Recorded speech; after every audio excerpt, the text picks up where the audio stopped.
Bapak Ibu, pernah nggak tiba-tiba lupa naruh kacamata, padahal tadi baru saja dipakai? Atau mau bicara tapi lupa nama orang di depan mata? Kalau iya, tenang dulu. Bukan berarti pikun total. Tapi perlu hati-hati, karena pikunan itu bisa dicegah sejak awal. Judul kita hari ini, 3 hal fatal yang paling sering dilakukan lansia hingga mempercepat kepikunan. Nomor 3 paling berbahaya. Assalamualaikum warahmatullahi wabarakatuh. Salam sehat selalu dari Mas Dokter yang akan menemani Bapak Ibu dengan penjelasan yang ringan tapi penting. Saya doakan semoga Bapak Ibu yang sedang merasa pelupa, sering bingung, atau cepat lelah pikirannya, semoga otaknya makin segar dan tetap tajam sampai usia panjang. Sekarang saya mau tanya, Bapak Ibu umur berapa sekarang? Dan nonton dari kota mana? Tulis di kolom komentar ya, nanti Mas Dokter usahakan balas satu-satu. Yuk bantu juga dengan klik like dan subscribe, supaya video edukasi seperti ini terus bisa banyak orang tua di Indonesia. Oke, Bapak Ibu, kita mulai. Tahukah bahwa otak bekerja seperti otot? Kalau jarang dipakai, dia melemah. Kalau sering dilatih, dia makin aktif dan kuat. Sayangnya, banyak kebiasaan sehari-hari yang diam-diam membuat otak lambat bekerja. Ini yang mau kita bahas. Kebiasaan fatal pertama, kurang tidur yang berkualitas. Lansia sering bilang, nggak apa-apa, tidur 3 jam saja cukup. Padahal otak butuh fase tidur untuk bersih-bersih racun dan memperkuat memori. Tidur kurang dari 6 jam rutin bisa membuat daya ingat menurun 20%, konsentrasi kacau, dan suasana hati mudah berubah-ubah. Kalau Bapak Ibu sering tidur terlalu malam karena nonton TV, coba ubah. Matikan layar lebih cepat dan buat suasana kamar tenang. Tips sederhana, hindari kopi dan teh setelah jam 5 sore, matikan lampu terang, dan dengarkan murotal atau musik lembut sebelum tidur. Kebiasaan fatal kedua, jarang berpikir atau beraktivitas mental. Otak itu seperti baterai. Kalau tidak diisi, lama-lama drop. Jadi harus sering diajak mikir dan diajak beraktivitas positif. Misalnya, baca buku singkat, hafalan doa, belajar resep baru, menulis harian, atau main teka-teki silang. Kegiatan sederhana seperti ngobrol, bercocok tanam, atau menulis juga bisa menstimulasi area otak untuk tetap aktif. Mas Dokter punya pasien yang dulunya gampang lupa, tapi setelah rutin menulis 10 menit tiap pagi, ingatannya jauh membaik. Otak yang aktif akan mempertahankan koneksi antar sel neuron tetap hidup dan kuat, mencegah kerusakan lebih cepat. Sekarang hal fatal ketiga dan paling berbahaya, tidak menjaga emosi dan stres. Bapak Ibu, kalau sering marah, kecewa, atau cemas, tubuh memproduksi hormon stres seperti kortisol, dan ini bisa merusak bagian otak yang mengatur memori. Makanya stres kronis itu bertanggung jawab besar atas banyak kasus pikun. Dan seringnya, penyebabnya hal-hal kecil di rumah. Mas Dokter mau kasih resep penting nih, tapi bukan obat. Belajar memaafkan, istighfar, dan mengurangi berita negatif sebelum tidur. Kalau hati tenang, organ tubuh ikut seimbang. Otak pun bekerja lebih jernih dan tidak mudah buntu. Nah, sudah tahu 3 hal fatal kah?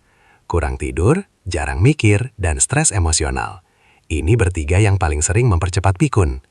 Sekarang saya mau tanya dulu, Bapak Ibu paling sering alami yang mana? Tulis di komentar, nomor 1, 2, atau 3. Kalau Mas Dokter sempat, saya akan balas satu-satu dan kasih tips sesuai yang Anda tulis. Sekarang saya jelaskan sedikit soal otak dan suplai oksigen. Kalau Bapak Ibu jarang bergerak, suplai darah ke otak bisa berkurang. Jadi walaupun sekadar jalan di halaman pagi hari 10-15 menit, itu sudah bantu kerja otak lebih segar. Selain berjalan pagi, Bapak Ibu bisa juga senam ringan di rumah. Gerakan sendi leher, bahu, dan tangan perlahan sambil tarik napas dalam. Latihan ini sederhana, tapi meningkatkan aliran oksigen ke otak, membantu daya ingat kerja dan fokus. Saya tahu kadang semangat turun, apalagi kalau merasa sendirian di rumah. Tapi percayalah, otak yang terus diajak bicara itu tetap awet muda. Coba telepon teman lama, ngobrol ringan tentang masa muda. Itu sudah latihan memori yang alami. Mas Dokter kasih saran teknik, setiap habis ngobrol, ingat ulang isi pembicaraan dalam hati. Itu melatih retensi memori. Kadang, penyebab lupa bukan karena otaknya rusak, tapi karena terlalu banyak pikiran yang tidak sempat dirapikan. Istilah medisnya attention overload, otak kehilangan prioritas. Jadi perlu dilatih dengan cara menulis to-do list kecil tiap pagi. Tulisan tangan itu bukan cuma catatan, tapi sarana melatih koordinasi otak tangan yang menjaga fungsi berpikir. Sekarang bagian penting lain, asupan otak. Otak butuh bahan bakar yang tepat, bukan gula berlebihan. Makanan tinggi gula bisa bikin energi naik cepat, tapi turun tajam. Itulah sebabnya otak jadi blank mendadak. Sebaliknya, lemak baik dari ikan, alpukat, dan kacang justru membantu pelindung saraf tetap kuat. Bapak ibu yang jarang makan ikan, bisa diganti tahu tempe atau telur rebus, asal tidak digoreng berulang. Air putih juga penting. Dehidrasi ringan saja bisa membuat daya ingat turun signifikan. Ingat ya, bukan minuman manis, cukup air putih dan sesuaikan dengan anjuran dokter kalau punya gangguan ginjal. Satu hal yang sering dilupakan, bersyukur dan tersenyum. Ini bukan klise. Secara medis, senyum menurunkan hormon stres dan meningkatkan neurotransmitter positif. Jadi, setiap pagi, biasakan ucapkan Alhamdulillah sambil menarik napas dalam. Itu menstabilkan perasaan dan berpikir lebih jernih. Kalau Bapak Ibu sering merasa sedih atau kehilangan, jangan pendam sendiri. Curhat pada keluarga, teman, atau tenaga kesehatan sangat membantu. Karena otak yang penuh beban tanpa dikeluarkan justru menimbun stres dan hormon kortisol berlebih. Mas dokter sering bilang, obat pikun terbaik itu bukan pil mahal, tapi hati yang tenang dan tidur cukup. Sekarang saya mau cek dulu, Bapak Ibu semalam tidurnya nyenyak berapa jam? Tulis di komentar, saya tidur ... jam. Kalau masih sering bangun tengah malam, coba evaluasi. Minum kopi sore, tidur dekat TV menyala, atau pikiran belum istirahat. Kadang solusinya sederhana, ubah rutinitas kecil sebelum tidur. Matikan layar, ganti lampu, baca doa sebelum tidur. Bapak Ibu, mari kita rangkum lagi 3 penyebab cepat pikun tadi. Yang pertama, kurang tidur. Kedua, jarang melatih otak. Ketiga, stres emosional.